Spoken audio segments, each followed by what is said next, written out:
কলকাতার new market এলাকার মির্জা গালিব স্ট্রিটে একটি হোটেলে ভয়াবহ অগ্নিকাণ্ডে নারী ও শিশুসহ অন্তত ৯ জন নিহত হয়েছেন। নিহতদের বেশিরভাগই বাংলাদেশি বলে জানিয়েছে ভারতীয় গণমাধ্যম। কলকাতা পুলিশ জানিয়েছে, বুধবার রাত প্রায় ২টার দিকে শিখা ইন হোটেলে আগুনের সূত্রপাত হয়। প্রাথমিকভাবে ধারণা করা হচ্ছে হোটেলের ৪র্থ তলা থেকেই আগুনের সূত্রপাত। তবে কিভাবে আগুন লেগেছে তা এখনও নিশ্চিত নয়। এয়ার কন্ডিশনিং ব্যবস্থা থেকে বিস্ফোরণের মাধ্যমে আগুনের সূত্রপাত হয়ে থাকতে পারে বলে প্রাথমিকভাবে ধারণা করা হচ্ছে।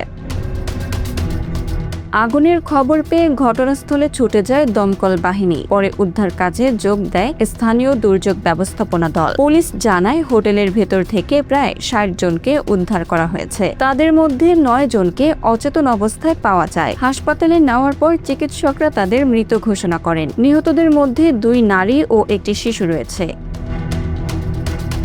ভারতীয় সংবাদ সংস্থা ANI ফায়ার সার্ভিসের বরাত দিয়ে জানিয়েছে, নিহত সবাই বাংলাদেশি নাগরিক এবং চিকিৎসার জন্য কলকাতায় গিয়েছিলেন।